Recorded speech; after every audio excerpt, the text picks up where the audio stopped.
ang pagdating ni Arlene Brosa sa loob, dinuro-duro niya ang mga taga-NTF-ELCAC doon at tinakot niya, magkikita tayo at mananagot kayo sa budget hearing.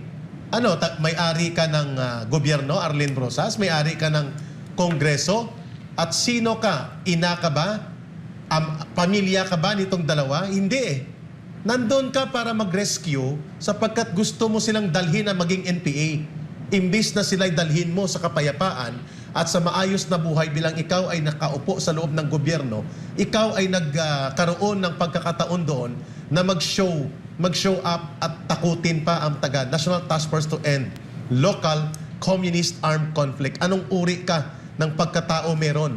Nagpakilala ka pang kongresista ka, Representative Arlene Brosas. Eric, let me ask though, why did Arlene Brosas do that? Ano yung papel niya? Bakit niya ginaya? Kasi utos lang naman yan. Atsay lang naman yan si Arlene Brosas ng Central Committee. But what is her Purpose. role there? Yeah, her role. Siya po ang magbibitbit ng tsapa ng Kongreso. Kaya nag-alangan si Mayor. Paninindak. Panindak, yun, that's the term. Sinisindak niya ang local officials at ang taga-NTF-ELCAC sa tsapa niya bilang kongresista ka. Excuse me hindi ka totoong kongresista, ikaw ay CPP, NPA, NDF Operative Arlene Brosas.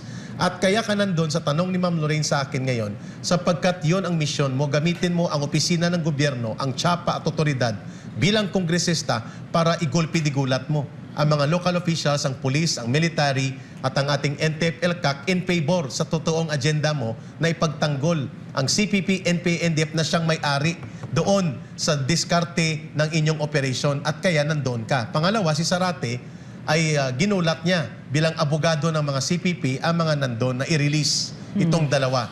So, malinaw na ito'y orchestrated. Malinaw na ito'y premeditated, well-planned, well-organized. At tama si Ma'am Lorraine, Miss Ina, Brother Franco, sa sang-ayunan kung sinasabi niya, pinagplanuhan nila ito. At hindi ito parang nagkataon na naisip lang nila na gawin ito during the press con. At ang kahinaan dito, lessons learned dito sa pamahalaan, na hindi din masama na kahit ikaw ay mabait sa kalaban natin, kailangan pa rin maging matatag pagdating sa pagpapatupad ng batas. In other words, Eric, hindi lang sa gobyerno yon, sa buong Pilipinas yon, sa buong Pilipinas na ito yung lessons learned natin. Hindi na talaga tayo dapat nagtitiwala sa CPP, NPA, NDF. Talagang manlilin lang yan. They'll show you a beautiful, contrite face, ready to surrender. Diba? Pero babalik na rin ka. So, and we've had to endure this kind of deceit for 50 plus years na hanggang ngayon hindi pa talaga tumitigil. And on top of that, ang mga on top of this narrative ay ang media. Yes. CPP na nasa loob ng media na pinapaingay nila. Exactly. And they're trying to frame it, no? But are we going to go? Are we going to stop first now and get a new May news? May news ba now? Idudugtong ba natin, Franco, or pupunta natin ang affidavit nila, Miss Ina?